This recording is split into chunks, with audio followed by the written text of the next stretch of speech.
Good morning. What's going on, everyone? Today is a hot day again in New York City. If you're new here to my channel, my name is Miles. If you're not, welcome back. Please hit that like and subscribe button if you'd like to see more videos from me in the future. And today we are going to the Hudson Yards Mall, which is located close to where I live. And it's one of the most luxurious malls, I think, in New York City. If not, it is the most luxurious mall in New York City. And we're going to go there for brunch at a place called BondST.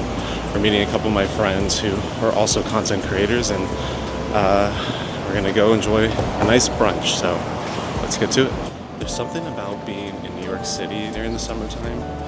The heat is disgusting because it kind of smells like trash everywhere in the city, at least in Manhattan. And it's not very pleasant compared to being in Florida or California, where I also spend a lot of my time.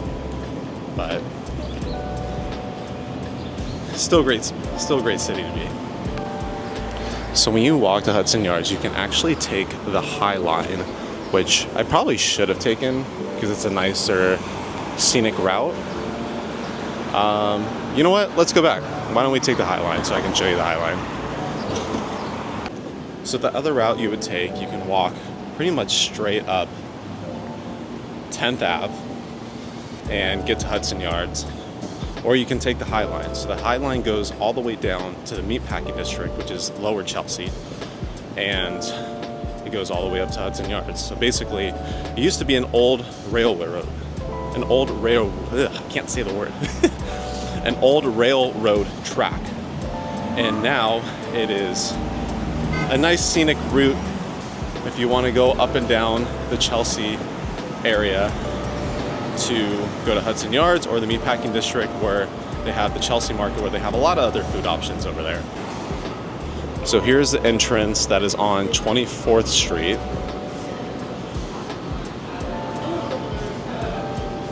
So it's on 24th and 10th.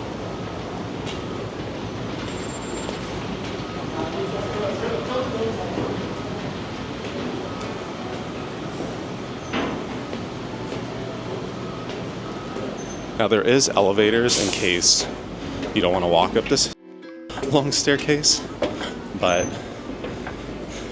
I don't mind. I haven't been to the gym in a week, so I need my steps in. This is the top of the High Line. It's always very crowded, so if you also want a non-crowded route to go to Hudson Yards, I would not recommend walking up here. So that's that corner right there, where it's 23rd Street and 10th. So if you walk down here where I just came from, you can come up the staircase, and it'll drop you off pretty much in the dead center of the Meatpacking District and Hudson Yards.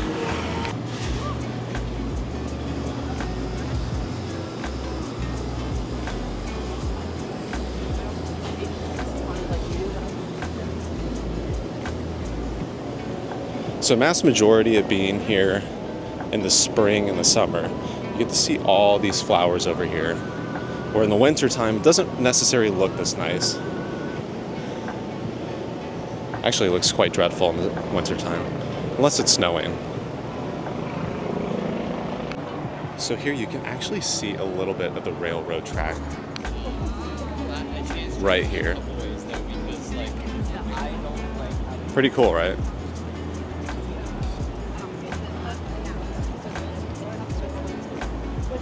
So they left pieces up here pretty much as a little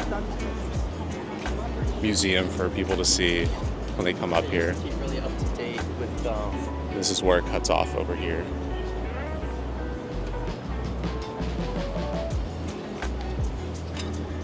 I have to say I'm definitely looking forward to the California weather because I cannot do the humidity. Being in New York for 3 years now, I almost every single year have to leave the summer for at least a month because it's extremely dreadful. Because all the buildings are so tall, so you get kind of stuck in this heat warp where you're entrapped in the heat. Or at least in Florida, it's open air, so you're not really getting entrapped by the heat.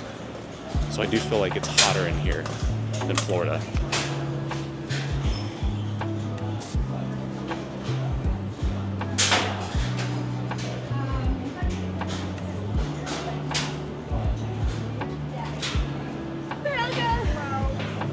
So just before going to Hudson Yards, they have this little seating area with glass. So you can kind of just sit here and watch the cars go by, people watch. It's also shaded. And then if you look over on that side, about 2 blocks down is going to be the Hudson River, so you can actually go to the Chelsea Piers down there. And they actually have an ice skating rink that's indoor. That's probably the nicest ice skating rink in all of New York City, besides, I would say, the Central Park one during the winter, but that one's year-round because it's enclosed. Because there's so many tourists on the High Line, everyone's like, what is this guy doing on his Osmo recording? What is he talking about? Usually I'm never bothered when I do these vlogs, but this is a very touristy route. So again, I highly recommend walking on the street if you just don't want a bunch of people bumping into you.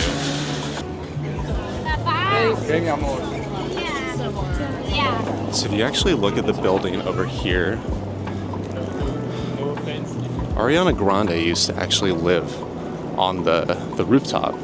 So that apartment over there, she lived there for I think about 2.5 years. And this building was actually architected by the Hadid family. So if you know Bella and Gigi Hadid, her dad created this building.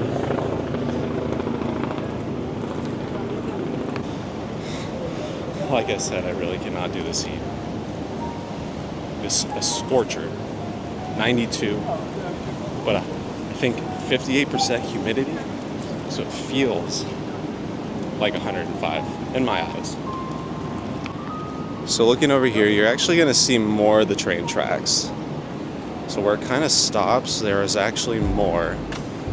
They always put plants on top of it, which I think is cool, but I do like seeing the train tracks, which you can actually see a lot more in the wintertime because there's no flowers, because it's so cold.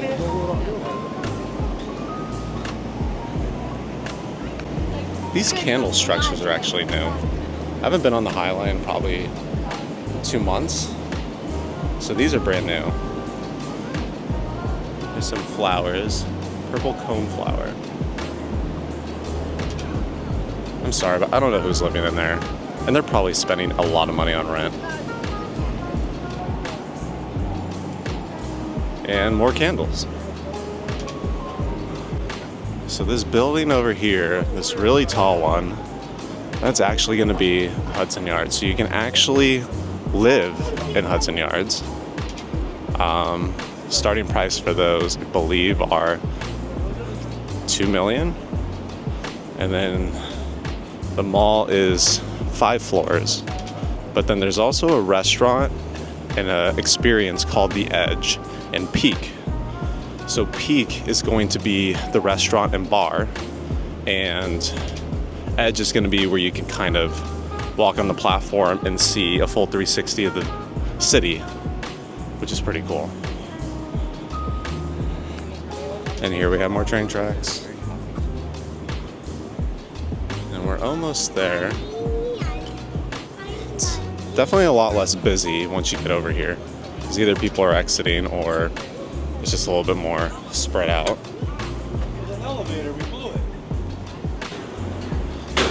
So over there is going to be the Vessel.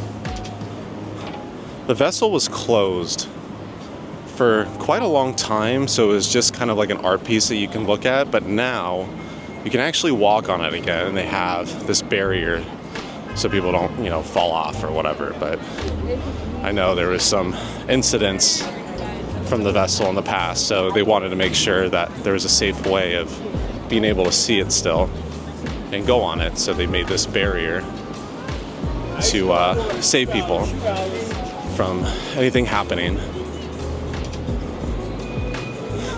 I'm not sure what this thing is over there. Let's zoom in on that. So now we made it to the front of the mall, which is going to be over here.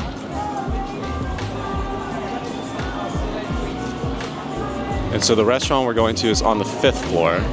But like I was saying, the Edge is very much promoted here.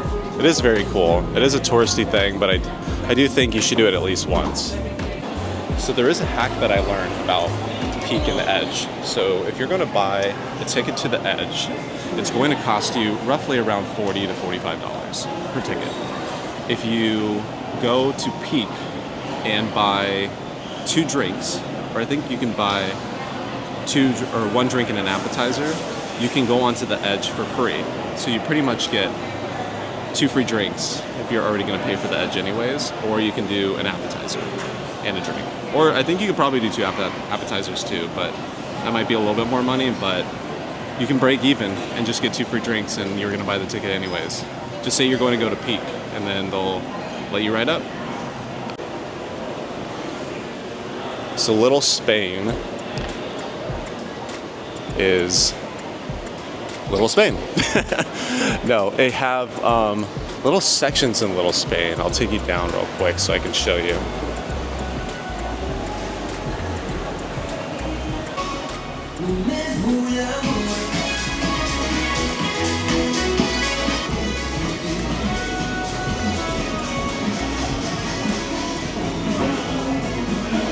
So they pretty much have little kiosks, so you can have like some jamon and cheese, ham and cheese, wine bar. They actually have a bakery. They have the best churros that I've had in New York City. And then I don't typically go for the burgers here. I know people seem to like them, but if I'm gonna get a burger, this is probably not the place where I'm gonna go. But then yeah, we have the pastry section over here. My favorite one that I've had is going to be this crema cantalana.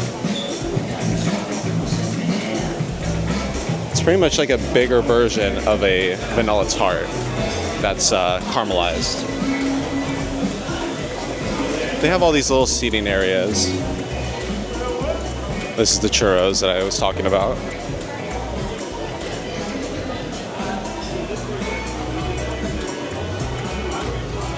And they actually have the most authentic ham in New York City. Everything here is dry aged and brought from Spain.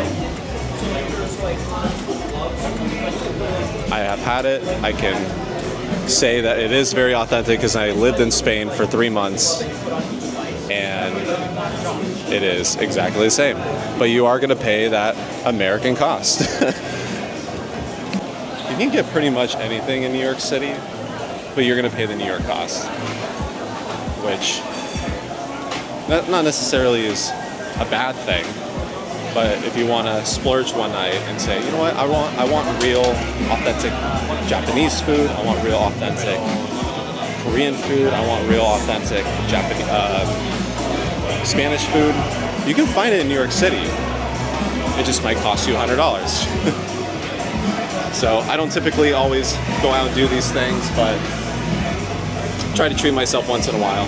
So here is where it's going to show the restaurants. It's not going to show all of them because I know there's more, but Peak is going to be an elevator on the 5th floor that's going to take you all the way up. And then so is Bond Street, where we're going to eat today. But they also have 2 other restaurants on the 4th floor, the Queen's Yard and Rose Room. I've never been to either of those, but I have been to Milos. I have been to Peak and Quinn. All of them are very good.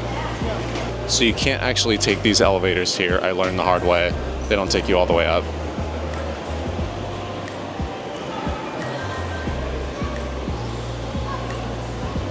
So if you're looking for that mall that has all the luxury stores for you when you're coming to New York City, this is definitely it. They do have a Zara and H&M and a Lululemon, Alo, more reasonably cost stores. But if you feel like splurging, this is definitely going to be the mall for you. They also have a mall in Columbus Circle, which is closer to Central Park. But it is smaller. I do think this mall is extremely big, and it has all these different options to it with the food and stores. They have Coach over here. Theory. I actually shop at Theory a lot. There's actually an Eataly at the very top. I think it's just a cafe. I actually have never been there either. You would think because I live so close by, I go and do these things all the time, but when you actually move to an area and live there full time, you typically never go to the places that you think you're going to go to when you move here. Like, everyone has this assumption that we all just hang out at Times Square all day. I never go to Times Square. It just never happens. So this is actually going to be the elevator over here to get to the Bond Street.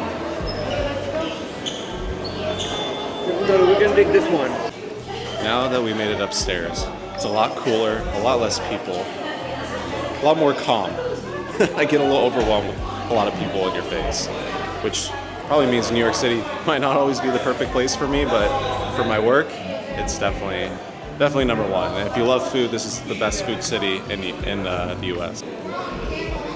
So here is going to be Bond Street. So the brunch that we're doing today is actually only on the weekend. It's open till 2:30.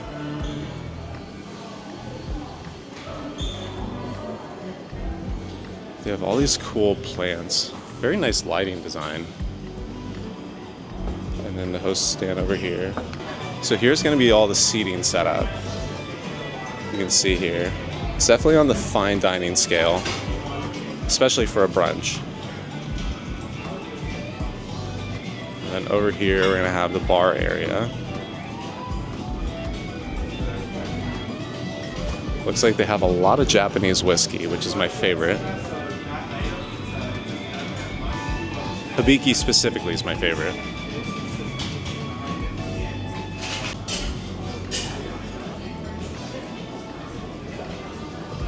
So you can actually see the view of the restaurant right here. It has a full front view of the vessel. I don't know what other restaurant in this mall has a view of the vessel like that.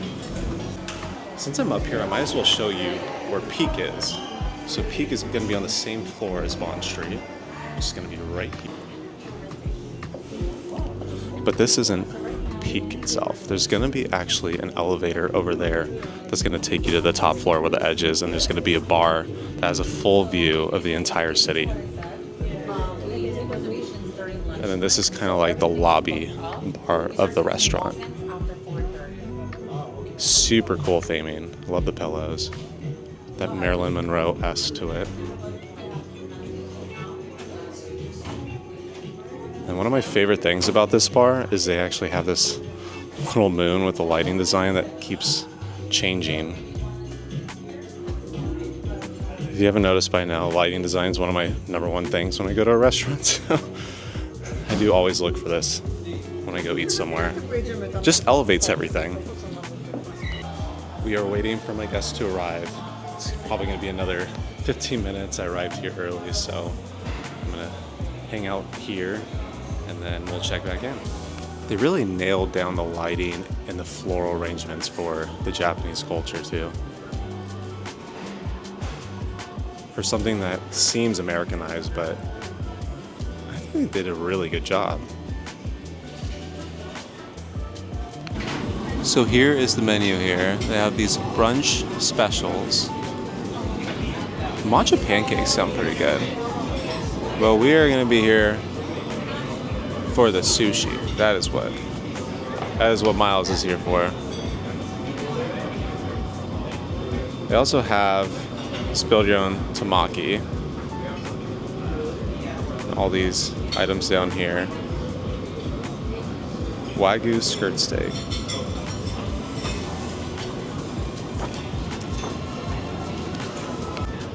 And here we're gonna have the cocktail list.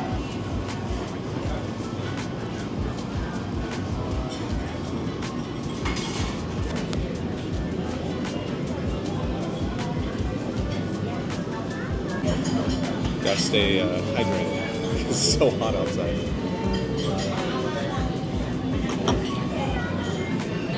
Alright, cheers. Cheers. Alright.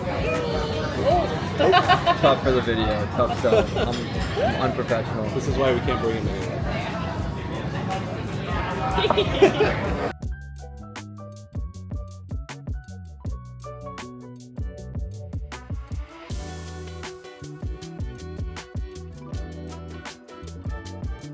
So this is gonna be the crab rice here. This is the spicy crab rice. That is gonna be the spicy tuna rice and sashimi. Yellowfin. Yellowfin? Yellowtail sashimi. Yeah, yellowtail. Yellowtail. It all looks really good. It does. So here is gonna be the Wagyu steak. And you have like a little bit of kimchi on the side. We got a medium rare. It's standard for steak, but if you like it a little bit more well done, I'm gonna judge, but I'll try not to judge. And this is gonna be the rice mushroom fried rice. Actually looks really good. It has an egg on top, sunny side up. All the food so far has actually been very good.